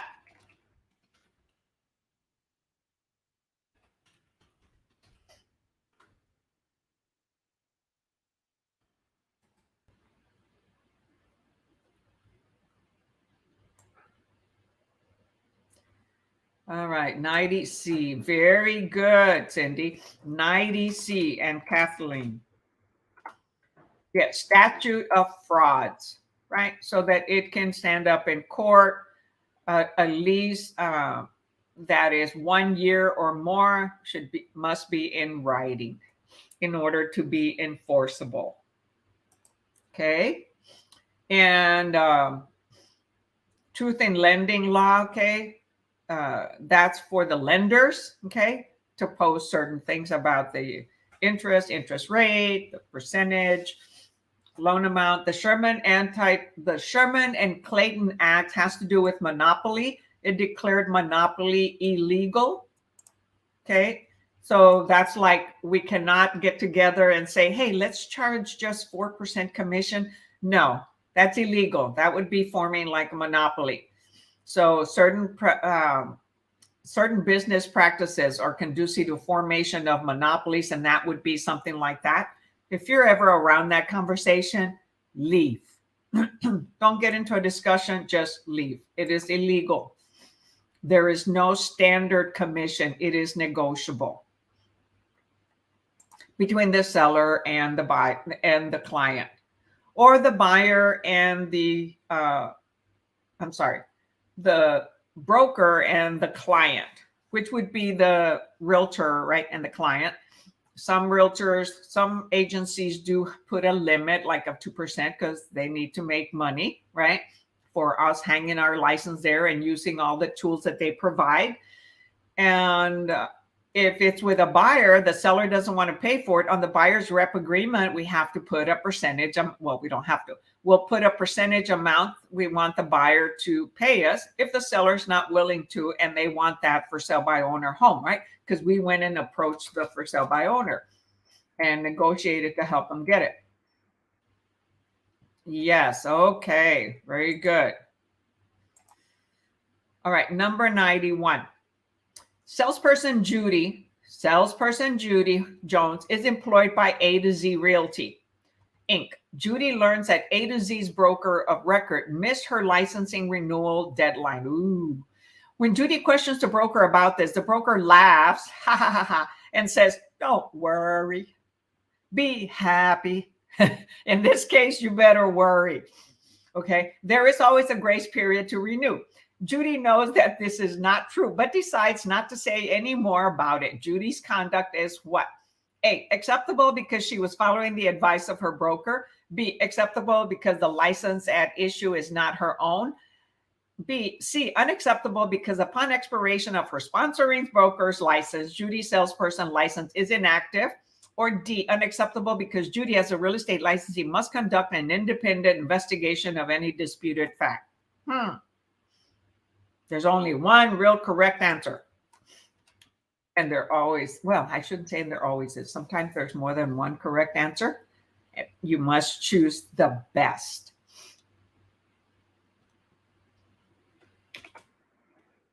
That is correct. C. Okay, we can't say, "Oh, I didn't know," or whatever. We do know. Okay, as soon as our broker doesn't have a license or goes inactive, they let us know. And if they don't let us know, we're going to hear it somewhere else. So we need to be aware of that. So the answer is C there. Oh, I forgot to put 90.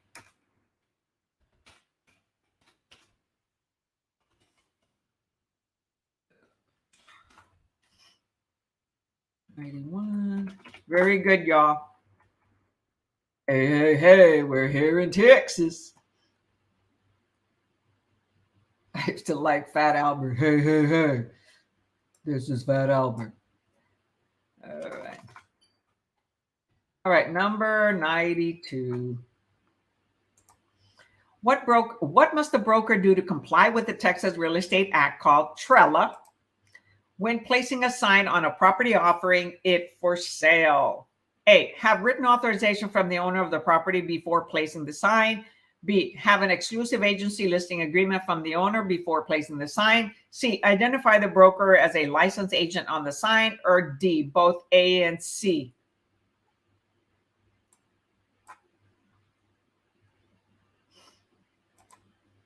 So C, both D, A, and C. So what? Have written authorization from the owner, or C, identify the broker as a licensed agent? Yes, the answer is D. So we have to have written authorization. Does not have to be an exclusive agency listing agreement. As long as we have a written authorization from the owner, letting you place a sign on there, and the broker is identified in the sign. Okay. We must always, that's a must, and always identify the broker, the brokerage, and have permission in writing. Does not have to be a listing agreement. Okay. Number 93. Okay, here you got to count your knuckles, right? So the months, see which ones have 30 or 31, except for February. So if the effective date on a contract was June 26, I'm trying to enlarge it here. So if effective date on a contract was June 26, 2005, and it granted the buyer an option period of 8 days, on what date at midnight did the option period end? Okay, so this is an outdated question. It is now by 5 p.m. Daily. Okay. So at what date at 5 p.m. did the option period end? And they're consecutive days. So count on your knuckle which months have, well, you don't, yeah, which months have 30 days and which have 31, right? So remember, the date that it is signed, 24 hours later, starts day 1.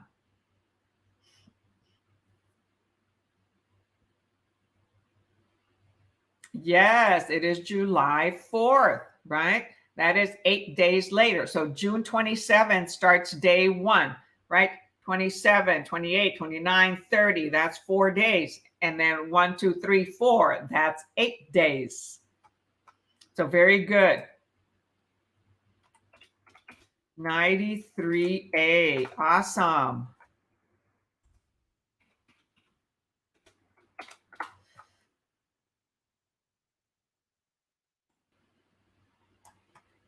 Okay, number 94. May a broker decide to offer cooperation with other brokers through subagency when placing a listing in the multiple listing service known as MLS of the local realtor association? So your local MLS. A, yes, always. B, no, never. Yes, but only when the broker feels that it is in the client's best interest. Feels? Are we supposed to be feeling? Or D, yes, but only upon receiving written authorization from the client to do so.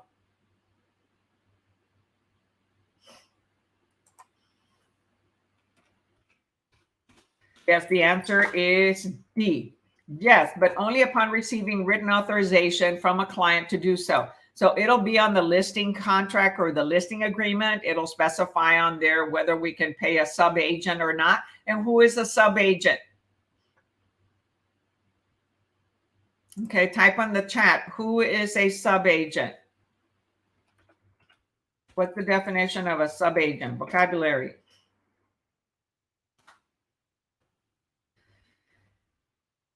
Type your answer in the chat for sub-agent.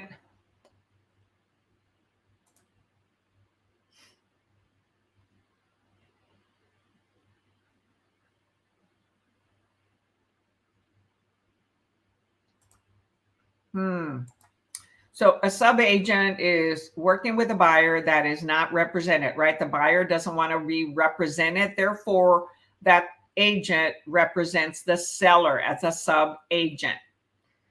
A lot of brokers do not allow us to do sub-agency. We have to get a buyer's representation agreement signed, okay? And it has a start date, an end date, where they're looking to help them with. So sub-agent, not the actual representation. Well, they're not the main listing agent. They're a substitute agent, okay, for the owner because the buyer was not willing to be represented. So at our agency at eXp Realty, we're not allowed to select the sub-agency or put commission to be paid to a sub-agent. It has to be a realtor that has a buyer representation agreement. And so a lot of brokers will require that.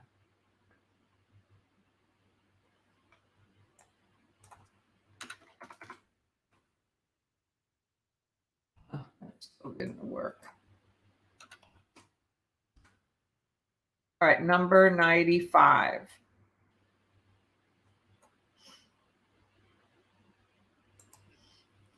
Which of the following would be considered a part of community property? Okay, in Texas, we have community property. We're community property state, similar to tenants by the entirety in other states. So which of the following would be considered a part of community property owned by a married couple that are legal residents of the state of Texas? A, 2 rent houses owned free and clear by the husband prior to marriage. B, the $200,000 settlement that the wife received from her employer's insurance company for an injury sustained last year at work. Okay, she got it from her insurance. C, interest income from certificates of deposit, CDs, okay, owned by the wife and purchased with the proceeds of her personal injury settlement.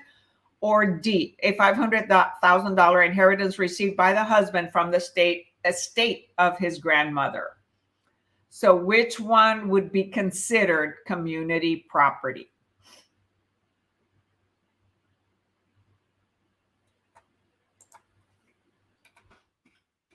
You're quick, Cindy. You're ready for the exam. Yes, the answer is C. Interest income, okay, would be like rental income on a property that they have, even though it belonged to one of the spouses before. So interest income, any income that they're making now as they're married, even from a certificate of deposit, a CD is considered community property, even though it was purchased by the wife with the proceeds of her personal injury settlement, because now they're receiving income from something that they own. Okay, so you know this content area. Well, you're getting better and better. Very good. Okay, so the interest income from certificates owned by the wife and purchased with the proceeds of her personal injury. Because remember, gifts, inheritance, settlements of one individual's interest, those are not community property. Those belong to the individual. However, if you have rentals or any other investment, even if it was paid with your own funds prior, and it is being received during the marriage, then that is community property. Now, if they are in an LLC and that's receiving income and the money just goes to the LLC and only the LLC spends money on the rental, then that is not community property. Okay? So there is a difference. That's why a lot of people or a lot of investors will put properties on LLCs or corporations in order to avoid having to share any with their spouses if they've been remarried, divorced, remarried. You know, it's a lot of investment. You don't know how long, they don't know how long their new marriage is going to last. Nowadays, we get divorced, you know, a lot. And so been there, done that. All right, so that is it. We've been on here for 2 hours. And so we did, I think, 20 questions or so for national and 20 or 21 questions for Texas state. So again, this book is really, really good. It's down in the comments, okay, of books that I use, and the Texas Real Estate Sales Exam, 4th edition.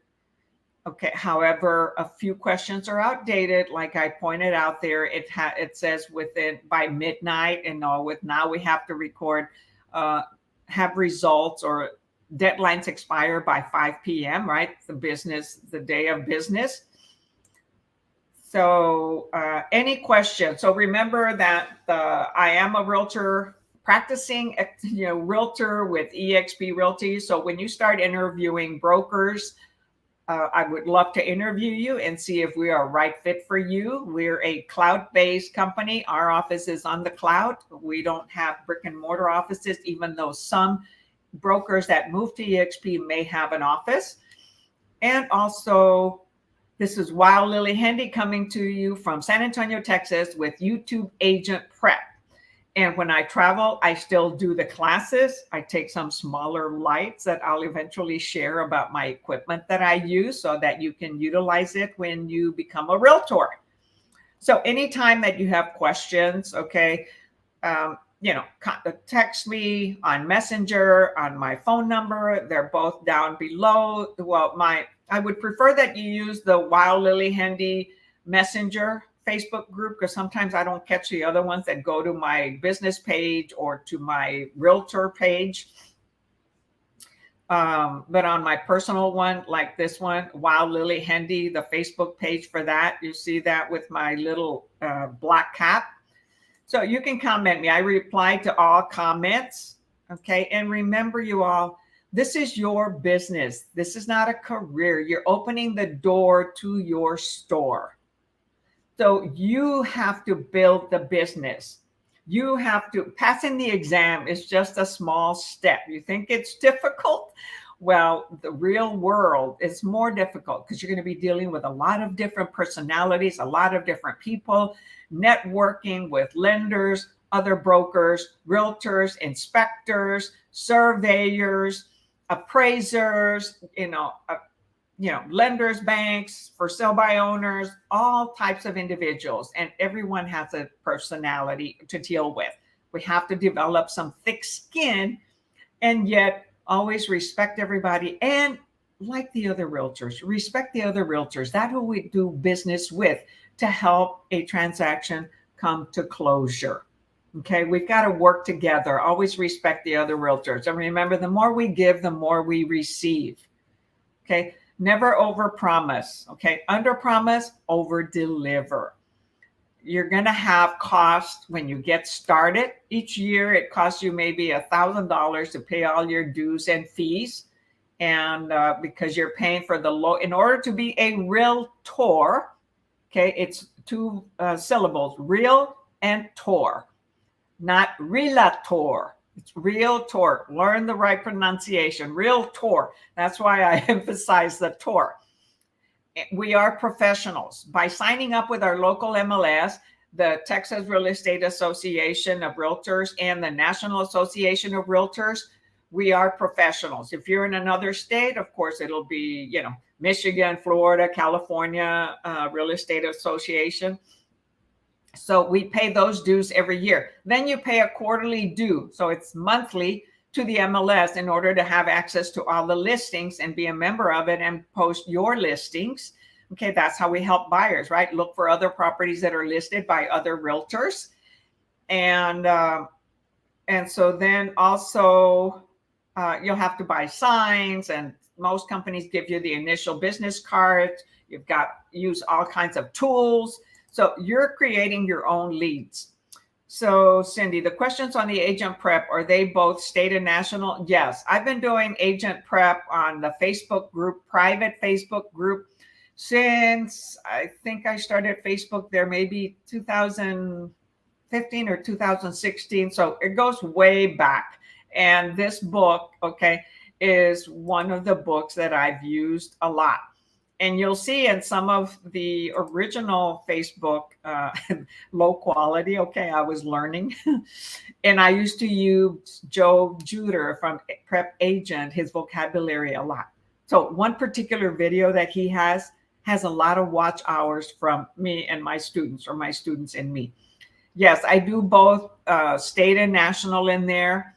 And it's the same that I do here. I do it on the Facebook Agent Prep group.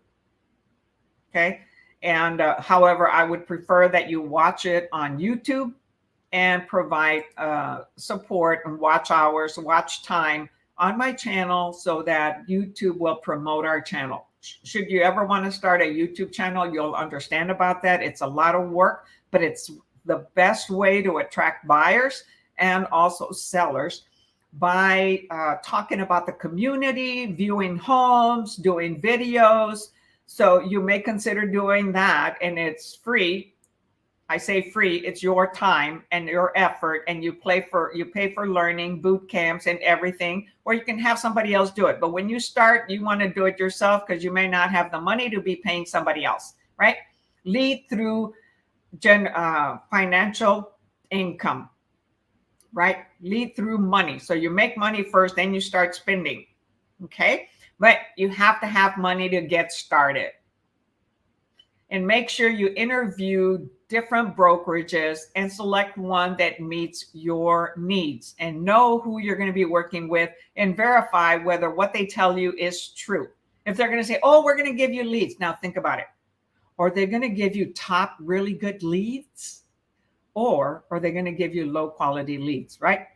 They want the experienced realtors to bring them transactions to close, right? Beginning realtors, you may get low quality leads. So be very careful of what you're being told and being promised. Ask lots of questions, research them online, watch videos about brokerages before making a decision. Okay, and touch base with me and we can review about eXp Realty. I love y'all. Until next time, catch you later. And next time is Monday. This is Wild Lily Handy from YouTube Agent Prep on Facebook and YouTube. Have a good one.